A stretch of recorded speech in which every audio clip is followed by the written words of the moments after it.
welcome to Broken Entertainment, and I have some news that is almost exciting for Batman fans.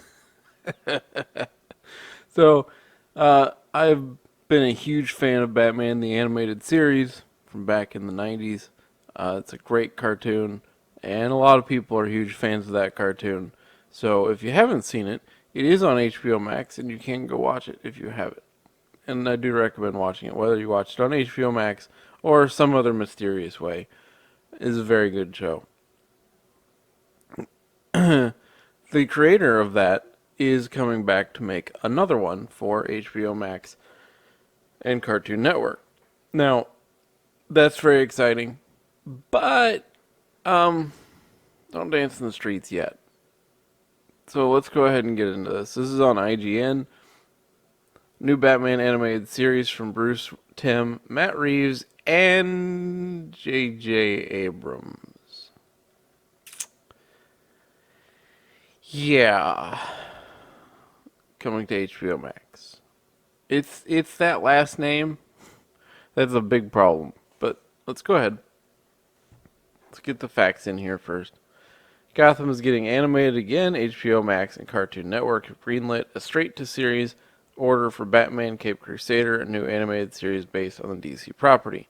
The show boasts a trio of powerhouse executive producers in Bruce Timm, J.J. Abrams, and Matt Reeves. We're beyond excited to be working together to bring this character back to tell engrossing new stories in Gotham City, three executive producers said in a joint statement. The series will be thrilling, cinematic, and evocative of Batman's noir roots, while diving deeper into the psychology of these iconic characters. We cannot wait to share this new world. Now, this is not...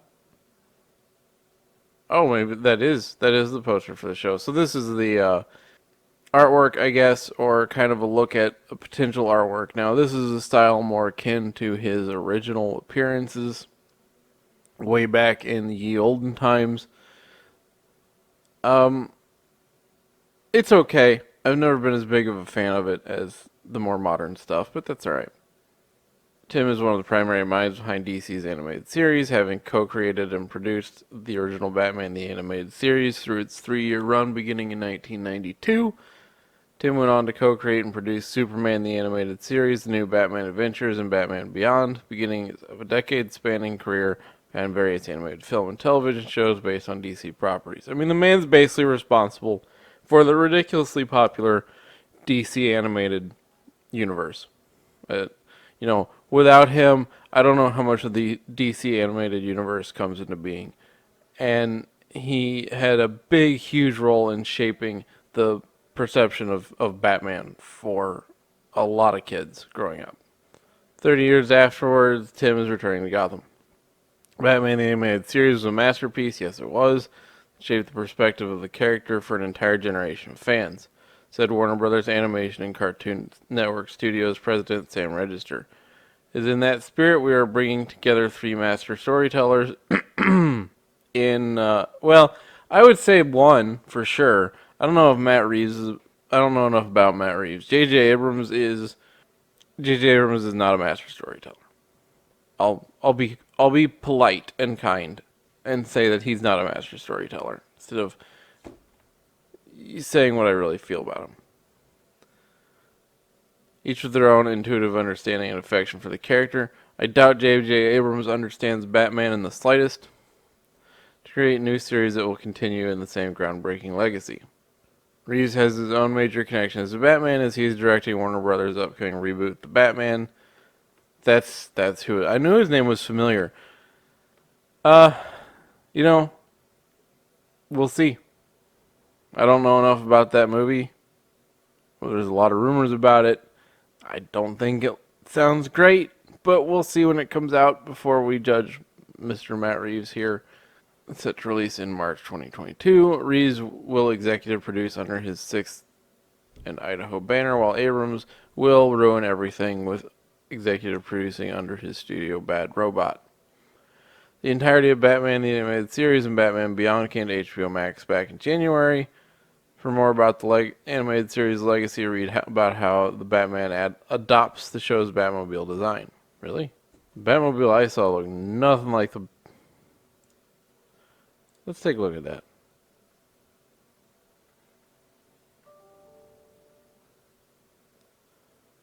Yeah, that's not the Batman though. This looks really good. I love that design. It's also in Batman White Knight. Here it is from the cartoon. Always one of my favorite Batmobiles. This is kind of like an adaptation of this one, along with the hood ornament from one of the. Still not seeing anything about it being in. Okay, here we go. Be sure to. Yeah, I don't know where IGN's getting this. This is not inspired at all by. This is just a car. Okay? Batmobile's always been more than just a car, right? It's been armored, it's been interesting and impressive and sleek and sometimes intimidating. And this is just a car with an engine in the back that you can easily access and shoot. It's not at all related to this. I don't know where they get that, but that's okay. So, here's the thing. Bruce Timm is awesome. Bruce Timm has a lot of awesome work under his belt, and his involvement in this project is the only reason to be even slightly excited about it, because J.J. Abrams, I'm going to leave Matt Reeves out because we don't know enough, having not seen his movie yet, to really say one way or the other. But we know enough about J.J. Abrams. We know he likes mystery boxes. We know he likes to rewrite canon and call it time travel. We know he likes to insert very bland characters for agenda-driven reasons, and we know that he likes to hire political activists to run his movies. Now, how much influence he has over a new animated series is hard to say. Clearly he's involved, but with 3 executive producers, it makes you wonder if it's more of just his name slapped on the front. And if that's the case, it'll be fine. If Bruce Timm is in full control, it'll be fine. If J.J. Abrams sticks his agenda-driven little fingers into it, he'll ruin everything. Absolutely. This is the man that thinks everybody wants a race-swapped Clark Kent while there are existing black Supermen. This is the man who hired Ta-Nehisi Coates, who is a slimeball of a human being, to to write his Superman movie. So, him being involved in this, he was a disaster for Star Wars. He was a disaster for Star Trek. His first Star Trek movie did well. It was reasonably well received by a lot of people. Even in some of the fans of Star Trek were like, oh, this is alright. It's, alternative timeline, whatever. People mostly joked about lens flares. It was in the second one that you really saw his colors as a producer come through, where there's a lot of just magical crap instead of technology. The Khan's blood bringing Kirk back to life was ridiculous. It was just a bad respin of a far, far, far better Star Trek movie. And after that, the whole franchise fell apart.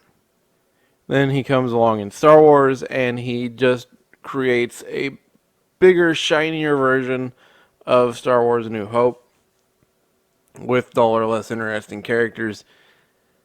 Then he leaves with no notes, no guidance, no, hey, here's what we should do for the next movie. He just leaves, and Rian Johnson comes in, makes one of the worst Star Wars movies of all time, divides the fan base. Disney starts calling people names. Star Wars collapses under its own weight. Then he comes back, does the third Disney Star Wars movie, and does even worse. And just kind of throws a bunch of stuff together. It doesn't even make a whole lot of sense. And isn't even liked by the people that liked Rian Johnson's movie. We know what he's going to do to Superman. He's already come out and said that. I don't want this man anywhere near a Batman cartoon. If he has any involvement other than, I put my name on the label, he will damage, if not outright ruin the show. He'll crush it. Hopefully, it's basically just Bruce Timm and maybe Matt Reeves Matt Reeves is new enough that I suspect he's going to have some direct involvement. J.J. Abrams, unfortunately, what this shows is J.J. Abrams is getting a lot of control of the DC universe because his name's on everything now. He's not just producing a Superman movie. He's not just producing another DC movie. He is going to be on everything. If his name is on the animated series, his name is going to be on everything, and that means his involvement's going to be involved directly in a lot of it. His involvement's going to be involved. Oh, that's a good one. Uh, so if he's going to be directly involved in this much of the DC universe moving forward, this is not good. You know, I had hoped he would be restricted to a couple of movies, and then maybe if they did badly enough, he'd be given the boot. But DC's essentially giving him the keys to the kingdom here. You know, if you're going to give him animated control as well, then eventually you're planning to put his name on everything. That's a disaster. Absolute, total disaster for DC fans. And I include myself in that. That's awful. I had hopes that DC was going to pull it together. I really enjoyed the Snyderverse movies. Especially once the Snyder Cut came out, and they all made a lot more sense.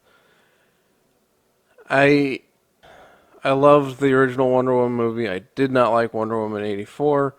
I was hoping for good things for Aquaman and maybe another, Superman movie, but now with what we know about the Superman movie, now we see he's also involved in the animated side of things.